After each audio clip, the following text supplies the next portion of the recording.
하나님, 오늘 마지막 때의 천상의 경배를 함께 보기 원합니다. 하나님, 이 예배가 우리의 예배인 줄 믿습니다. 그저 하늘의 예배를 도전하시는 것이 아니라 지상의 경배를 끌어올리시는 그 하나님의 놀라운 은혜를 보게 하여 주시고, 그 보좌 앞에 엎드려 경배하는 24 장로들과 내 생물의 부르심이 또 오늘날 이 땅에 있는 교회의 부르심인 줄 믿습니다. 예수님의 이름으로 기도합니다. 네, 우리가 지난주에 이어서 이제 계시록 4장을 함께 보고 있습니다. 오늘 또 저희 사역자 한 분께서 또 여기 합당한 쇼츠 영상을 보내주셔서 제가 캡처해서 한 절 한 절 그 그림으로 좀 나와 있거든요. 그래서 복습할 겸 보도록 하겠습니다. 자, 먼저 사진 한번 보여주시면, 먼저 보좌를 보여주시면서 그 나팔과 같은 소리, 바로 예수님께서 이리로 올라오라 그렇게 말씀하시죠. 그래서 이것은 권면이 아니고 강력한 초청이다 말씀을 드렸습니다. 그리고 2절과 3절에는 그 보좌에 앉으신 그 하나님의 영광, 그래서 그 모양이 벽옥과 홍보석 같고 또 무지개가 있어서 보좌에 둘렀는데 그 모양이 녹보석과 같더라, 이런 모습이었습니다. 그리고 4장 4절에 보면 예수님의 보좌 주변에요 24명의 장로들이 있었는데, 이 24명의 장로들이 상징하는 것은 구약의 12지파, 신약의 12제자, 그래서 모든 성도들을 대표한다. 장로의 역할은 뭐예요? 성도의 대표다. 그래서 모든 성도들이 다 하나님을 경배하는 모습을 보여주는데, 흰 옷을 입고 있고요, 이긴 자, 그리고 권세, 다스리는 권세, 금관을 쓰고 있었다, 이렇게 이야기를 나누었습니다. 그리고 나면 보좌 앞에 7영, 누구십니까? 7영. 저 밑에 보면 등불이 7개가 있습니다. 그래서 메노라가 있고요, 7 등불. 여러분 누군지 모르지만 구독을 부탁드리겠습니다. 그래서 메노라로 7명이신 성령님이 계시고요, 천둥과 번개와 음성이 거기서 들려오는 것이죠. 그리고 나면 이제 오늘 보게 되는 본문이 바로 이 보좌의 주변에 있는 네 생물입니다. 네 생물. 이 네 생물에 대한 얘기들을 같이 함께 보도록 하겠습니다. 자, 4장 6절 말씀 같이 한번 읽어보겠습니다. 6절 7절 시작. 보좌 앞에 수정과 같은 유리 바다가 있고 보좌 가운데 보좌 주위에 네 생물이 있는데 앞뒤에 눈들이 가득하더라. 여기까지 보겠습니다. 먼저는 네 생물 직전에 보면요, 보좌 앞에 수정과 같은 유리 바다가 있고 이렇게 나옵니다. 여러분 오늘 이제 예배가 천상의 예배니까요, 오늘 예배는 이제 그 본문의 예배는 24시간 예배거든요. 그래서 지난주에 우리가 절반 했으니까 오늘 12시간 예배로, 그래서 집에는 보내는 드릴게. 그래서 천상에서는 시간이 없어요. 그래서 오늘은 그냥 여기가 천국이다 생각하시고, 왜냐면 오늘 좀 풀어야 될 게 많아서 좀 그렇습니다. 그래서 이해해 주시고 힘드신 분들은 가시면 되겠습니다.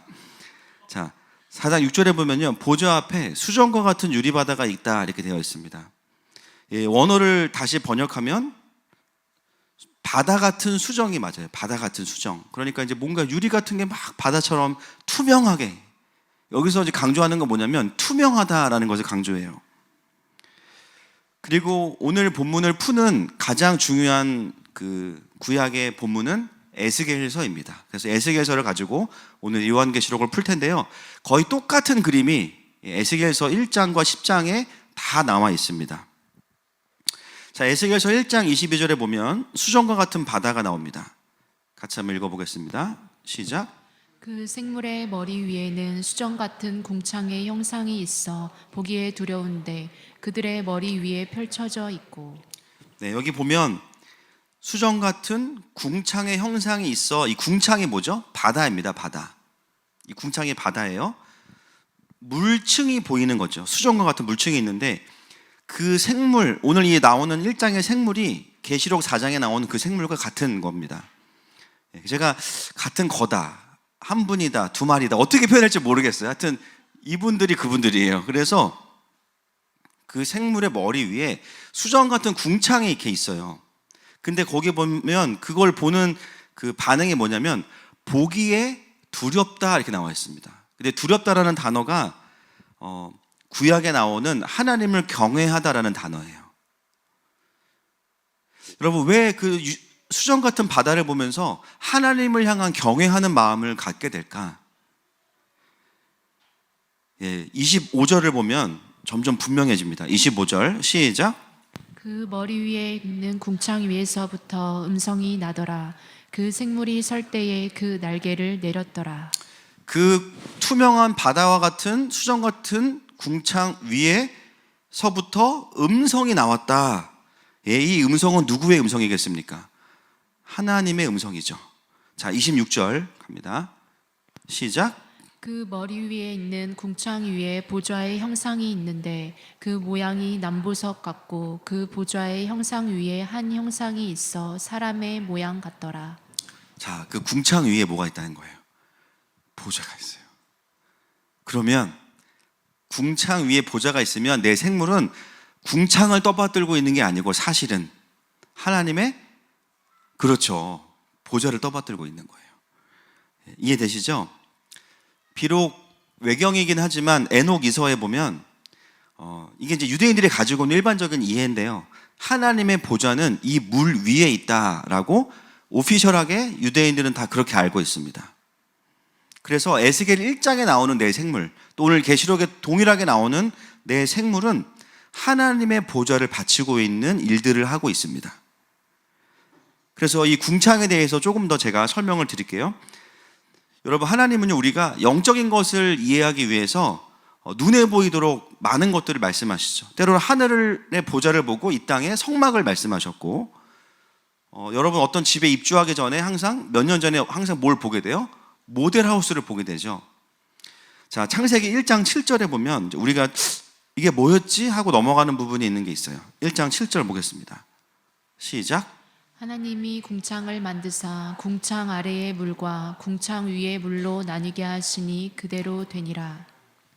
궁창은 바다죠. 그래서 원래는 바다가 지구 표면에만 있지 않았고 태평양 대서양만 있는 게 아니라 지구 전체를 둘러싸고도 바다가 물층이 있었어요. 아시는 분들은 아실 거예요. 여러 번 얘기했기 때문에.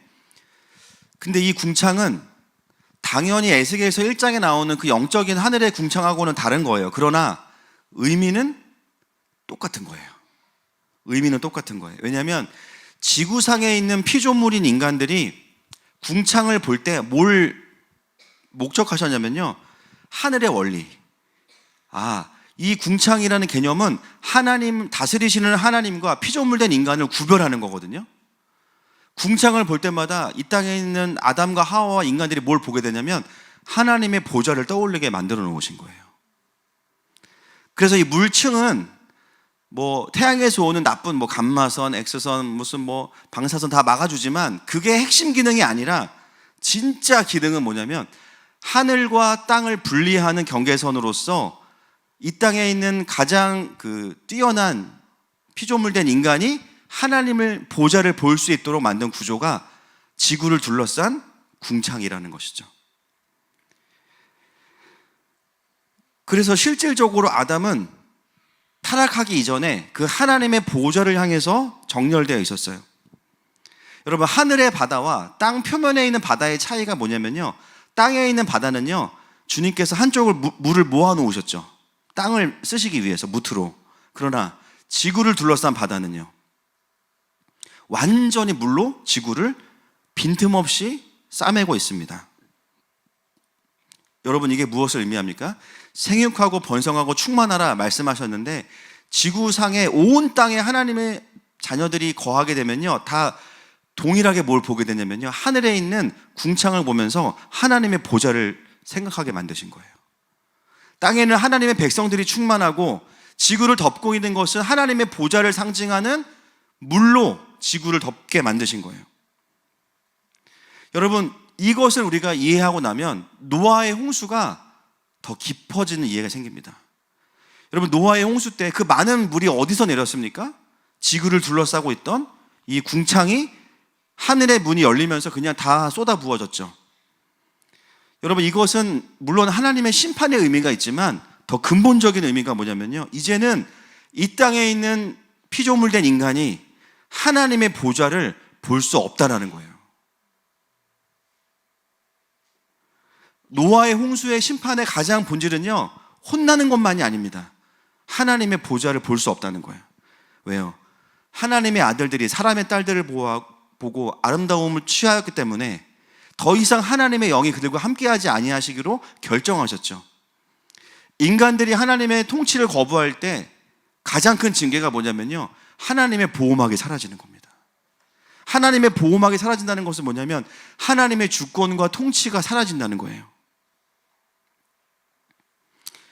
여러분, 그래서 우리가 도시 선교를 한다는 거, 어떤 복음이 전해지지 않은 땅을 간다라는 것은 무엇을 의미하냐면 그곳에 가서 영혼들에게 복음을 전하고 경배하기 시작할 때 여러분, 그 땅에 뭐가 다시 만들어지는 것이겠습니까? 그렇죠. 그 하늘에 하나님의 보호막, 하나님의 보좌가 그 땅에 풀어진다는 거예요. 아까 우리 집사님 말씀하셨지만 여러분, 선교는 가서 대단한 거 할 수도 없고요, 하면 큰일 나는 일도 많아요. 그죠? 근데 하나님 가서 우리에게 무엇을 말씀하시냐면 그 땅을 밟아라, 경배해라. 하나님 이래서 뭐 하실 건데요? 여러분 상상해 보세요. 그 땅에서 이렇게 경배하잖아요. 하늘에 하나님의 보호막이 다시 채워지기 시작하는 거예요.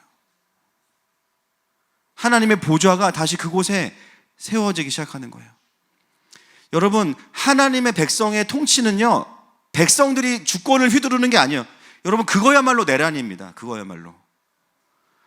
하나님의 통치는 뭐냐면 하나님께서 다스리시는 것입니다. 할렐루야. 하나님의 백성들이 경배할 때 하나님이 다스리시는 것이 바로 통치예요.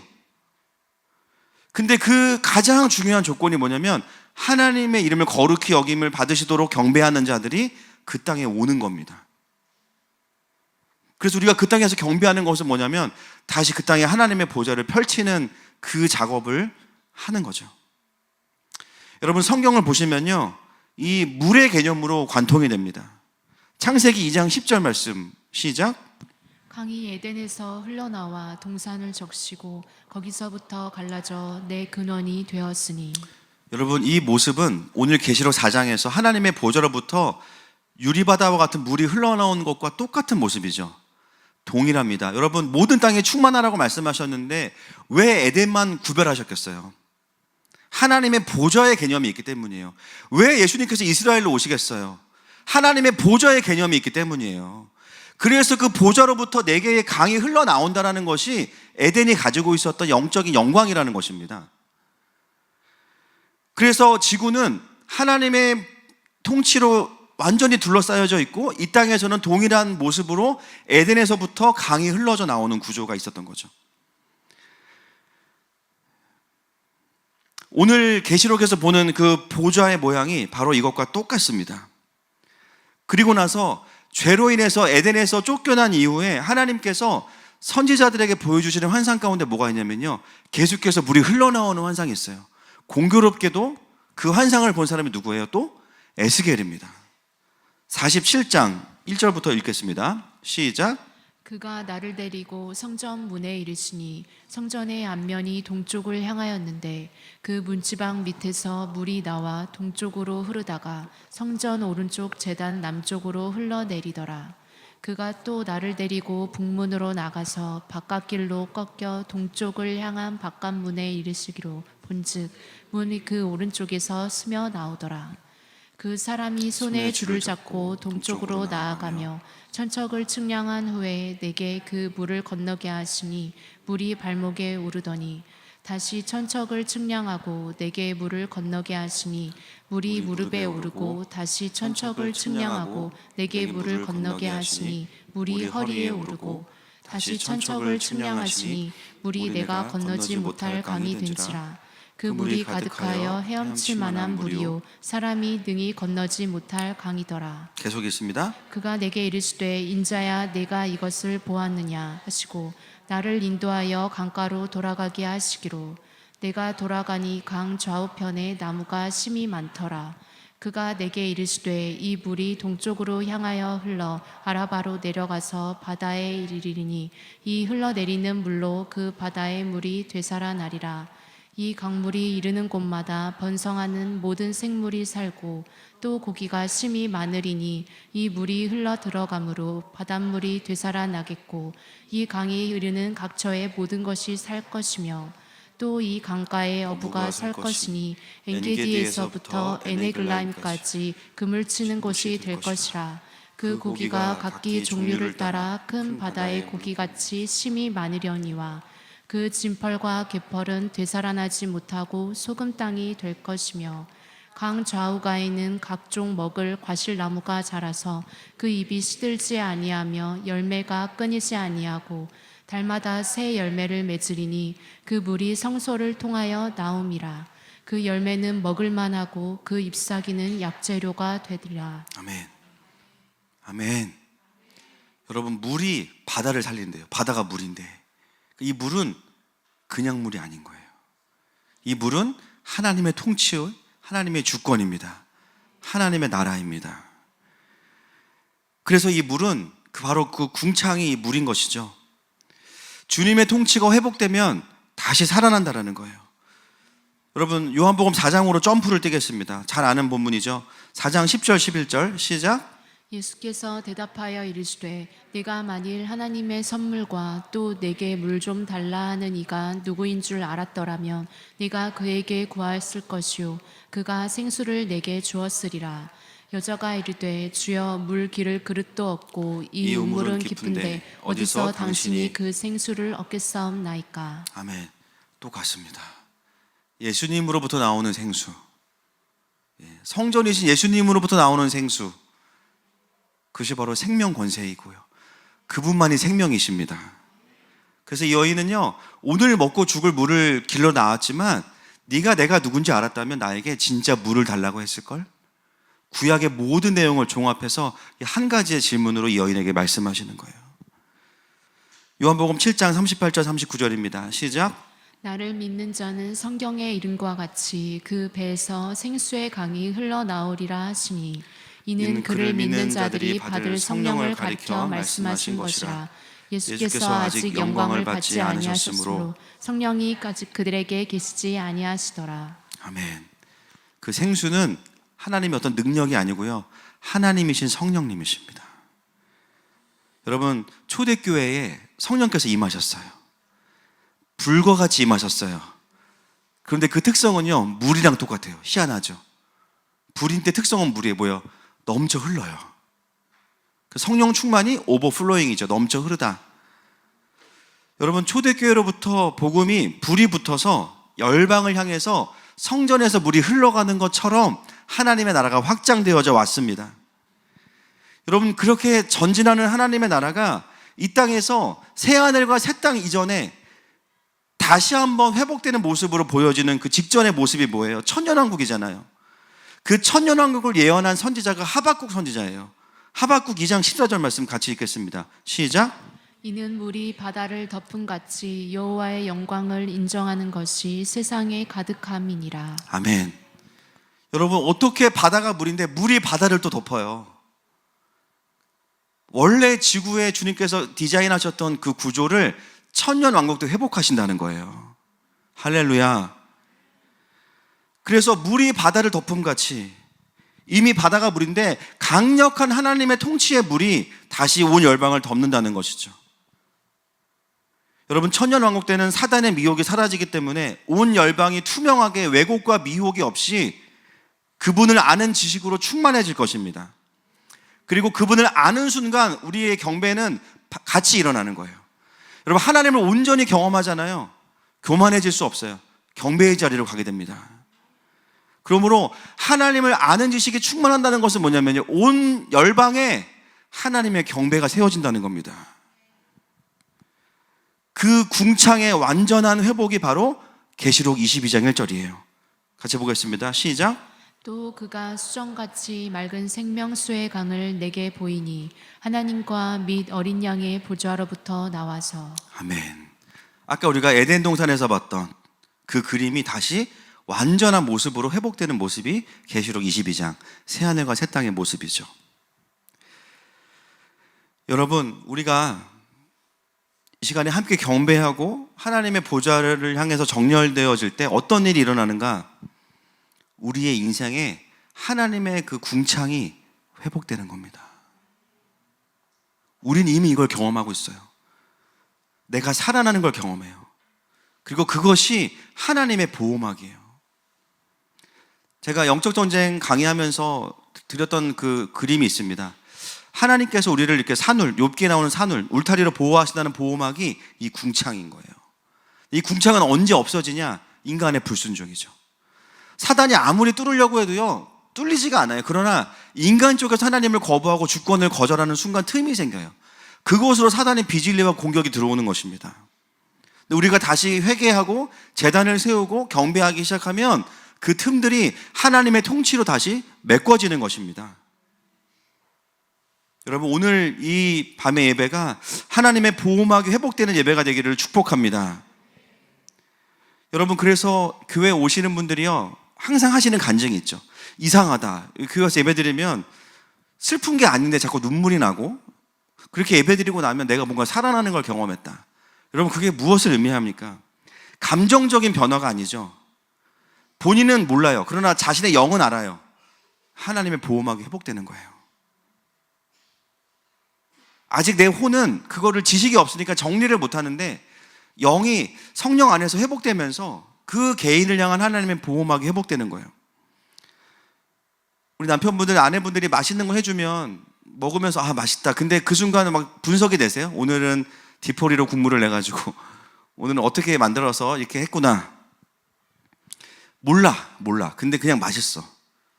근데 맛의 비결은 뭐냐? MSG. 그죠? 그래서 근데 그게 뭔지 설명이 안 될 수도 있어요. 그러나 중요한 건 뭐냐면 살아난다는 거예요. 할렐루야. 여러분, 하나님의 통치 아래로 들어가면 내 영이 삽니다. 죽었던 영이 깨어납니다. 잠자던 영이 깨어납니다. 오늘 이 밤이 또한 그런 밤이 되시기를 축복합니다. 그래서 오늘 다시 계시록 4장 6절로 돌아오겠습니다. 네, 여러분 죄송합니다. 아직 4장 6절에 하나, 둘, 셋, 넷, 다여, 일곱, 여덟, 아홉, 9글자를 설교했습니다. 자, 보좌 앞에 수정과 같은 유리바다로부터 우리가 출발한 겁니다. 그래서 이 유리바다의 개념은 이 생수와 하나님의 통치와 관련이 있다라는 것이에요. 자, 6절 나머지 읽도록 하겠습니다. 시작. 보좌 앞에 수정과 같은 유리 바다가 있고 보좌 가운데와 보좌 주위에 네 생물이 있는데 앞뒤에 눈들이 가득하더라. 자, 이제 드디어 네 생물. 네. 자, 이 생물의 모습을 우리가 보기 전에 먼저 에스겔서에 이미 충분히 설명이 되어 있습니다. 에스겔서 1장 한번 보겠습니다. 네, 5절부터 14절인데요. 한번 쭉 보겠습니다. 시작. 그 속에서 네 생물의 형상이 나타나는데 그들의 모양이 이러하니 그들에게 사람의 형상이 있더라. 그들에게 각각 네 얼굴과 네 날개가 있고 그들의 다리는 곧은 다리요 그들의 발바닥은 송아지 발바닥 같고 광냉 구리같이 빛나며 그 사방 날개 밑에는 각각 사람의 손이 있더라. 그 네 생물의 얼굴과 날개가 이러하니 날개는 다 서로 연하였으며 갈대에는 돌이키지 아니하고 일제히 앞으로 곧게 행하며 그 얼굴들의 모양은 넷의 옆은 사람의 얼굴이요 넷의 오른쪽은 사자의 얼굴이요 넷의 왼쪽은 소의 얼굴이요 넷의 뒤는 독수리의 얼굴이니. 자, 여기까지 읽고 점프를 띄워서 10장 14절 시작. 10장 14절입니다. 시작. 그룹들에게는 각기 네 면이 있는데 첫째 면은 그룹의 얼굴이요 둘째 면은 사람의 얼굴이요 셋째는 사자의 얼굴이요 넷째는 독수리의 얼굴이더라. 자, 15절 보겠습니다. 15절 시작. 그룹들이 올라가니 그들은 내가 그발 강가에서 보던 생물이라. 자, 그발 강가에서 보던 생물이라. 그래서 1장의 그 생물인 거죠. 이해되셨죠? 그리고 20절 10장 20절 시작. 그것은 내가 그발 강가에서 보던 이스라엘의 하나님 아래에 있던 생물이라. 그들이 그룹인 줄을 내가 아니라. 자, 이 생물이 왜 그룹이냐? 여기 써 있는 거예요. 그들이 그룹인 줄 내가 알리라 되어 있습니다. 여러분, 계시록은 어려운 성경이 아닙니다. 할렐루야. 이미 말씀으로 풀 수 있도록 다 주님께서 말씀하셨어요. 그래서 다시 계시록 4장과 7절, 8절을 이제 보면은 여러분 이해가 되실 거예요. 시작. 그 첫째 생물은 사자 사자 같고, 같고 그 둘째 생물은 송아지 같고 그 셋째 생물은 얼굴이 사람 같고 그 넷째 생물은 날아가는 독수리 같은데 네 생물은 각각 6날개를 가졌고 그 안과 주위에는 눈들이 가득하더라. 그들이 밤낮 쉬지 않고 이르기를 거룩하다 거룩하다 거룩하다 주 하나님 곧 전능하신 이여 전에도 계셨고 이제도 계시고 장차 오실 이시라 하고. 예, 그래서 이 생물이 바로 그룹이에요. 제가 천사들을 묵상하면서 첫 번째 알게 된 것은 천사들은 모든 생물들 중에 가장 등 근육이 발달했을 거예요. 예, 24시간 날갯짓을 해야 되기 때문에 척추가 정렬되어 있겠다라는 생각이 들고요. 이 그룹은 성경에 보면은요 몇 군데 등장합니다. 여러분 천사들이 다 똑같지 않아요. 각자의 부르심과 역할이 있어요. 이 그룹이라는 천사들이 나타나는 첫 번째 본문이 어디냐면 창세기 3장 24절입니다. 시작. 이같이 하나님이 그 사람을 쫓아내시고 에덴 동산 동쪽에 그룹들과 두루 도는 불칼을 두어 생명나무의 길을 지키게 하시니라. 자, 이 그룹이 바로 이 그룹이죠. 그 신천지에서 이 그룹 그 강의한 거 보셨습니까? 너무 웃겨가지고 그룹을 풀면서 이게 무리로 다녀서 그룹이다 이렇게 이야기해요. 예, 정말 무식이 충만하고 용감하면 무식한지 무식하면 용감한지 모르겠지만 이 그룹이라는 말은 케루빔이라는 말인데 그 그룹이 아니거든요. 이 그룹은 제일 먼저 에덴 동산에서 생명나무로 가는 길을 지키는 임무를 맡았어요. 즉 하나님의 보좌를 보좌하는 역할을 하고 있습니다. 그죠? 자, 출애굽기 25장 18절 22절 중에서 20절과 21절만 보겠습니다. 20장 21절 시작. 그룹들은 그 날개를 높이 펴서 그 날개로 속죄소를 덮으며 그 얼굴을 얼굴을 서로 서로 대하여 대하여 속죄소를 향하게 하고 속죄소를 그의 그의 위에 위에 얹고 얹고 내가 내게 줄 증거판을 그의 속에 넣으라. 자, 사진 한번 보여주시겠어요? 제가 아까 파워포인트 제일 마지막에 보면 여러분 다 아시는 사진이지만 한 번 더 확인하겠습니다. 그죠? 법궤 위에 저 두 천사들이 얼굴을 가리고 서로 날개를 딱 부딪혀서 있습니다. 저들이 누구냐면 그룹이에요. 그룹. 천사들 중에 그룹이에요.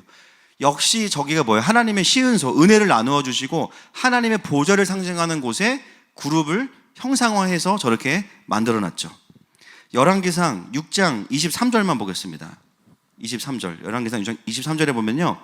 내소 안에 감람나무로 두 그룹을 만들었는데 이렇게 나옵니다. 그러니까 성막도 그렇고 성전도 그 안에 두 그룹으로 성막 위에 만들어 놨어요. 그리고 에스겔서 1장 4절부터 28절 우리가 좀 아까 읽었던 1장 4절에 보면 거기에 나오는 그 생물 그룹들도 결국은 하나님의 보좌를 바치고 있는 역할들을 감당하고 있어요.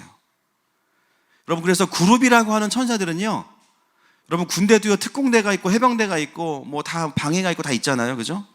이 케루빔이라고 하는 천사들의 역할은 뭐냐면 하나님의 보좌와 하나님을 향해서 하나님과 함께하는 모든 것들을 하는 그룹 천사들을 그룹이라고 하는 겁니다. 이따가 한 가지 역할 더 있는데 그건 나중에 말씀을 드릴게요. 그래서 어떤 분들은 이제 이사야서 6장에 나오는 천사랑 똑같다. 예, 여러분 6장에 나오는 천사들은요 이름이 다르죠. 6장 한번 보겠습니다. 1절부터 자 보겠습니다. 쭉 시작. 우시야 왕이 죽던 해에 내가 본즉 주께서 높이 들린 보좌에 앉으셨는데 그의 옷자락은 성전에 가득하였고 스랍들이 모시고 자 섰는데. 여기까지. 이들의 이름은 스랍이에요. 그죠? 부대가 달라요. 이 스랍은 무슨 일을 하냐? 기본적으로 천사들은 기본 베이스는 경배고요.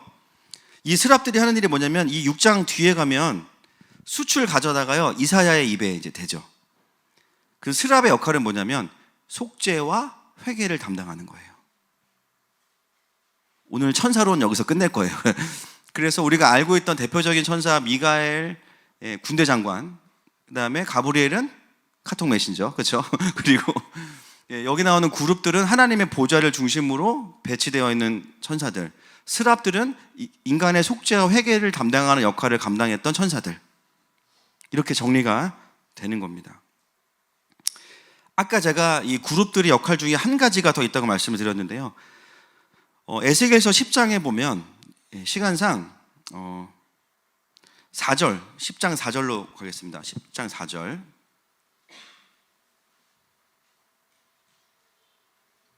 2절 한번 먼저, 2절 먼저 볼게요. 2절. 죄송합니다. 2절 보고 4절 가겠습니다. 시작.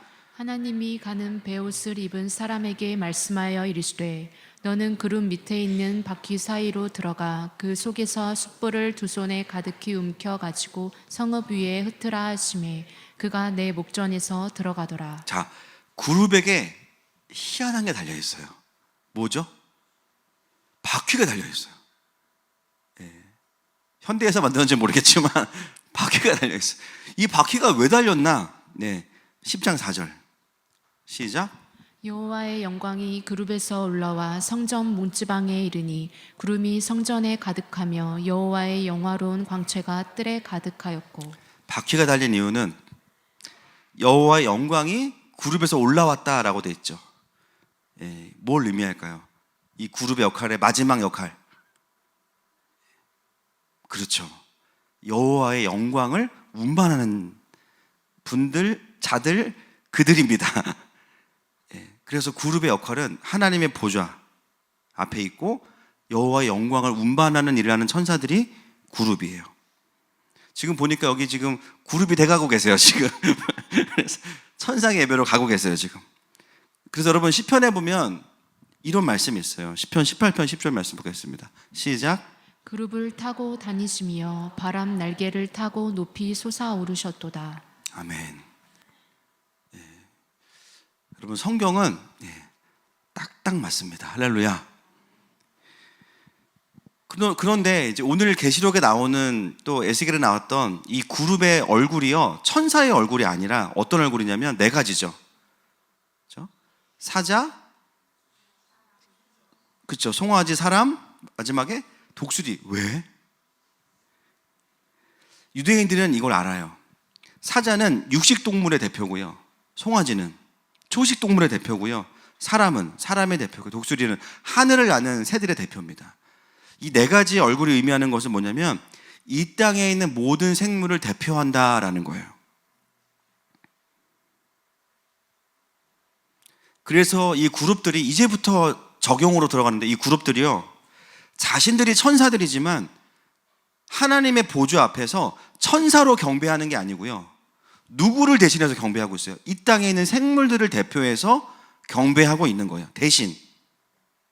즉 만물의 경배를 받으셔야 되는 그 하나님의 경배를 대신해서 이 천사들이 대신하고 있는 거예요. 24시간 밤낮 쉬지 않고. 그리고 눈이 몸의 안팎으로 달려있대요. 그것은 무엇을 의미하냐면요 이 땅을 감찰하고 있는 눈이거든요. 무엇을 감찰할까요? 경배가 없는 땅이겠죠. 경배가 없는 땅. 그래서 쉬지 않고 경배하고 있는 겁니다. 여러분 오늘 그 사도 요한이 지상교회의 불완전한 모습을 보고 나서 하나님께서 가장 먼저 보여주신 환상이 천상의 경배고요 24장로와 네 생물이거든요. 근데 그 네 생물을 보여주시는 이유가 무엇인가? 여러분 잘 생각해 보시면 성경 퀴즈 내겠습니다. 이 그룹들은 여기 나와 있는 그룹이 세팅된 것은 창조 이전일까요? 창조 이후일까요? 조금만 생각해 보세요. 손 든 거야? 창조 이전이야 이후야? 이전 한 표. 또 난 이후 같다. 창조 이후 같다. 자, 창조 이전에는 송아지, 독수리, 사자가 있었을까요? 없었을까요? 없죠. 자, 이 그룹이 세팅된 것은 창조 이전이다, 이후다. 어떻게 아셨어요? 이후에. 여러분, 이 환상의 해석을 정말 잘 할 필요가 있어요. 이거 사실은, 그리고 눈이 달려있다는 것은 창조된 세상이 없으면 눈이 필요가 없어요. 그래서 이 천사들에게, 그룹들에게 세팅되어 있는 이 구조는 뭐냐면 뭔가 창조된 이후에 이들이, 천사도 피조물이니까, 그죠? 새롭게 창조되었거나 아니면 원래는 다른 데 있던 천사들이 와서 변화가 돼서 그 경배를 감당하고 있는 거죠. 그리고 밤낮 쉬지 않고 경배한다. 여러분, 창조 이전이면요, 밤낮이 없는데 무슨 24시간 경배를 해요? 필요가 없죠. 결국 종합적으로 해석하면 이 그룹들은 창조 이후에 세팅이 된 거거든요. 그러면 언제 세팅이 됐을까? 지금 이들이 있는 자리는 경배의 자리예요. 그 전에 있던 경배자들은 다 어디 갔지? 경배하는 천사들? 딩동댕, 그죠? 창세기 1장 1.5절에서, 그죠? 예. 경배하는 천사였던 루시엘의 타락. 자기가, 여러분, 루시엘의 타락은요, 자기만 타락한 게 아니고 자기에게 속해 있던 예배팀을 다 데리고 타락한 거예요. 여러분, 목자를 잘 만나야 됩니다. 그냥 그 루시엘이 타락하면서 경배의 자리가 싹 비워졌어, 그냥. 근데 하나님이 그 자리를 어떻게 채우셨냐? 그리고 루시엘이 타락하면서 루시퍼가 되면서 이 땅에 인간의 예배까지 막아버렸죠. 그 모든 상황에서 하나님이 하신 게 뭐냐면요, 그룹을 데려다가 경배의 역할을 다시 회복시키면서 새롭게 세팅하신 게 뭐냐면 모든 생물을 대표하는 이미지를 다 천사에게 집어넣으신 거예요. 여러분, 이거는 환상이잖아요, 그죠? 정말 그렇게 생겼다 안 생겼다가 아니라 의미가 중요한 겁니다. 이 땅의 모든 생물을 대표하는 모습으로 그룹들을 세팅하셨고 24시간 경배하도록 하셨고 눈을 온 몸에 다셔서 이 땅에 경배가 없는 땅을 바라보게 하신 거예요. 베드로후서 2장 4절과 유다서 1장 6절 말씀 보겠습니다. 시작. 하나님이 범죄한 천사들을 용서하지 아니하시고 지옥에 던져 어두운 구덩이에 두어 심판 때까지 지키게 하셨으며 또 자기 지위를 지키지 아니하고 자기 처소를 떠난 천사들을 큰 날의 심판까지 영원한 결박으로 흑암에 가두셨으며. 네, 분명한 천사들의 타락이 있었고 그 빈 공백을 이 그룹들로 하나님은 채우신 거예요.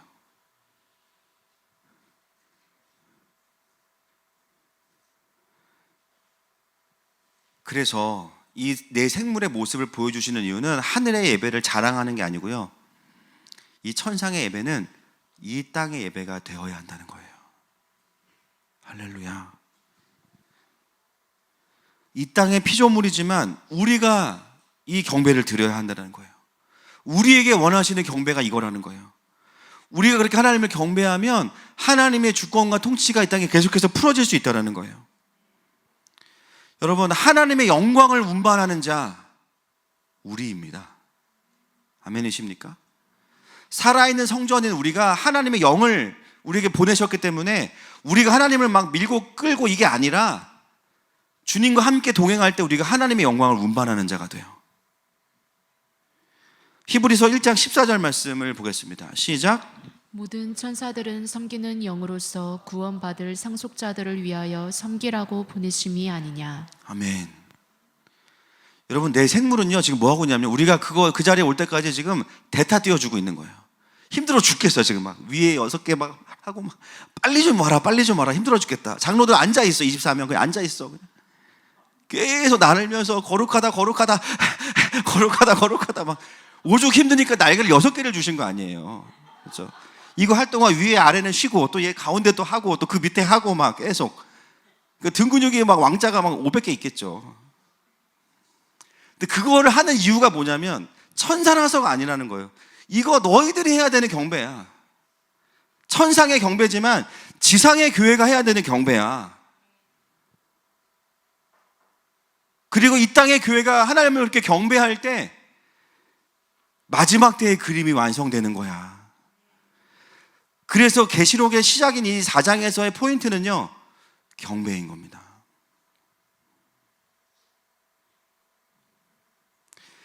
이 모든 스랍의 기능을 다 하나님께서 이 땅에 다 한 번씩은 경험시켜 주셨어요.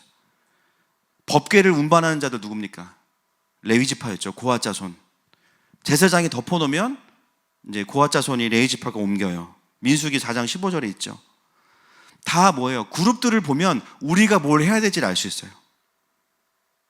여기 계신 분들 다 사실은 우리가 천사보다 나으니까 다 만사에 부르심 있는 거예요. 임만사, 김만사, 박만사 다 막. 여러분, 이제는 성령께서 우리 안에 오셔서 함께 거하십니다. 그래서 천사는요, 섬기는 자들이고 돕는 자들이에요. 그래서 우리에게 시기와 질투가 있을 수밖에 없어요. 얘네 뭔데? 우리보다 늦게 창조됐고 얘네 그냥 피조물인데 얘네 뭔데 이렇게 얘네들이 이렇게 해야 돼. 이 천상의 경배를 보여주시면서 하나님은 우리가 그렇게 경배하길 원하십니다. 모든 생물이 경배하게 하라. 모든 열방이 경배하게 하라. 여러 개 되는 교회들은 그래서 24시간 교회 경배를 할 수 있고요. 또 24시간 노트북이 사망하셨습니다. 그래서 빨리 끝내. 죄송합니다. 충전이 다. 그래서 여러분 24시간 예배의 모티브는 사실은 아모스에 있는 9장에 있는 다윗 장막뿐이 아니고 계시록으로 와야 돼요. 그리고 여러분 진짜 24시간 경배는 뭐냐면요.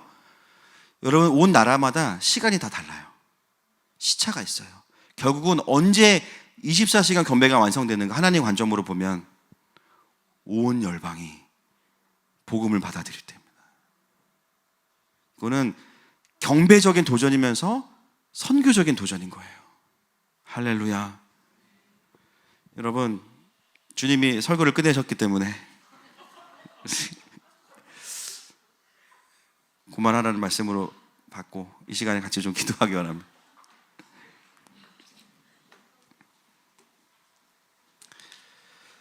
이 계시록 4장의 도전을 우리 하늘마음교회는 이 땅의 경배로 받아들이길 원합니다.